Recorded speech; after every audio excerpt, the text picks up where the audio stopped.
நம்ம இன்றைக்கி என்ன பார்க்க போகிறோம்னா பாலிவுட்டு, ஹாலிவுட்டு, தமிழ் என அனைத்து வகையான மொழியிலுமே வந்து கலக்கி கொண்டு வர தமிழ் நடிகர்னு பார்த்தீங்கன்னா அது தனுஷ் அவர்கள் தாங்க. தற்போதைக்கு பார்த்தீங்கன்னா தனுஷ் அவர்கள் வந்து தமிழில் வந்து முன்னணி நடிகராக வந்து வல வருபவரில் வந்து ஒரு நடிகர் தாங்க.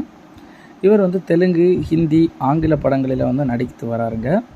இந்த ரீதியில் வந்து பாலிவுட்டில் வந்து அறிமுகமான ராஞ்சனா திரைப்படம் மிகப்பெரிய ஒரு வெற்றியை வந்து பெற்றதுங்க.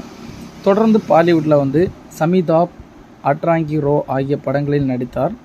இதையடுத்து ராஞ்சனா மற்றும் அட்ராங்கி ரோ படங்களை இயக்கிய ஆனந்த் எல் ராய் இயக்கத்தில் வந்து மீண்டும் ஒரு படத்தில் வந்து நடிக்க இருப்பதாக சொல்லியிருக்காங்க தனுஷ் அவர்கள். வந்து தேரே இஸ்க் மெயின் என்று பெயரிடப்பட்ட இந்த படத்தின் தனுஷுக்கு ஜோடியாக வந்து கீர்த்தி சனோன் நடிக்கிறாருங்க. இவங்களுடைய சில படங்களுக்கு வந்து மத்தியில் வந்து பாலிவுட் படப்பிடிப்பிலுமே வந்து பங்கேற்று வராருங்க.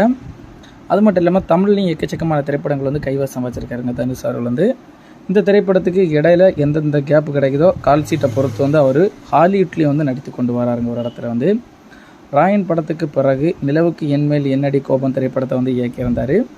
அந்த திரைப்படம் வந்து இயக்கி அவர் பெரிய லெவலுக்கு வந்து எதிர்பார்ப்பு இருந்துச்சு. அந்த பெரிய லெவலுக்கான எதிர்பார்ப்பை வந்து பூர்த்தி பண்ண படலை தாங்க சொல்லியாகணும். சின்னதான ஒரு ஃப்ளாப் திரைப்படம் தாங்க அந்த திரைப்படமும். சாங் வந்து பெரிய ஹிட் ஆனாலுமே வந்து அந்த படம் வந்து பெரிய லெவலுக்கு வந்து கதைத்தளம் அமைக்கப்படலைங்க.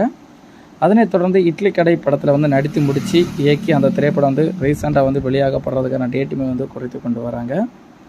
அதே போல் வந்து தமிழ், தெலுங்கு மொழியில் வந்து தயாராகி கொண்டு வர குபேரா திரைப்படமும் வந்து நடித்து முடிவடையப்பட்டு தொழில்நுட்ப ஒர்க்கு எல்லாம் வந்து போய்கொண்டு இருக்குதுங்க. இதனை அடுத்து பாலிவுட் படத்தில் வந்து இறுதிக்கட்ட படப்பிடிப்பில் வந்து பங்கேற்றிருக்காருங்க.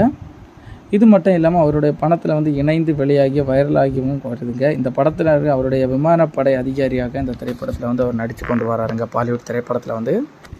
இதெல்லாம் ஒரு பக்கம் இருக்க, மறுபக்கம் பார்த்தீங்கன்னா அருண் மாதேஸ்வரன் இயக்கத்தில் வந்து இளையராஜாவுடைய வாழ்க்கை வரலாறு வந்து மையமாக எடுக்கப்பட்ட திரைப்படத்தில் வந்து ஒரு பக்கம் நடித்து கொண்டு வராருங்க. அது மட்டும் இல்லாமல் ராஜ்குமார் பெரியசாமி இவர் முன்னதாக வந்து உங்களுக்கே தெரியும் சிவகார்த்திகேயனை வச்சு எடுக்கப்பட்ட ஒரு மிகப்பெரிய திரைப்படமாக அமையப்பட்ட அமரன் திரைப்படம் 2024ஆம் ஆண்டில் வந்து மிகப்பெரிய ஒரு வெற்றி திரைப்படமாக அமைஞ்சுங்க. அதனைத் தொடர்ந்து தனுஷை வச்சு 55வது திரைப்படம் வந்து ராஜ்குமார் பெரியசாமி தாங்க இயக்க இருக்கிறாரு. அது மட்டும் இல்லாமல் மாரி செல்வராஜ் இயக்கத்தில் தமிழ் ரீதியில் வந்து தனுஷோடைய 56வது திரைப்படம் வந்து வெளியாக இருக்குதுங்க. இது ஒரு பக்கம் இருக்க, ஓம் ரூட் இவருடைய இயக்கத்தில் வந்து கலாம், அதாவது அப்துல் கலாமுடைய வாழ்க்கை வரலாறு வந்து மையமாக வச்சு கலாம் சொல்கிற திரைப்படம் வந்து தனுஷை வச்சு நடிக்க இருப்பதாக வந்து ஒப்புதல் பண்ணியிருக்காங்க. அந்த திரைப்படம் வந்து இது வரைக்கும் கன்ஃபார்ம் பண்ணப்படலைங்க. இதெல்லாம் ஒரு பக்கம் இருக்க, ஹாலிவுட் ரீஜனில் நீங்கள் பார்த்தீங்கன்னா அந்தோனி ரூசோ இயக்கத்தில் வந்து அவெஞ்சர் இதில் வந்து டூம் ஸ்டேயில் வந்து சில பல காட்சிகள் வந்து நடிச்சுட்டு கொண்டு வராருங்க. இந்த திரைப்படம் வந்து 2026ஆம் ஆண்டு மே மாதம் வெளியாகிறதுக்கு வாய்ப்பு அதிகம்னு சொல்லியிருக்காங்க. இந்த படம் எல்லாம் நம்ம பார்த்தீங்கன்னா தனுஷோடைய அப்கமிங் ரீதியில் வந்து அவருடைய பாலிவுட் திரைப்படமாக வந்து வெளியாகக்கூடிய திரைப்படமாக அமையப்பட்டிருக்குதுங்க.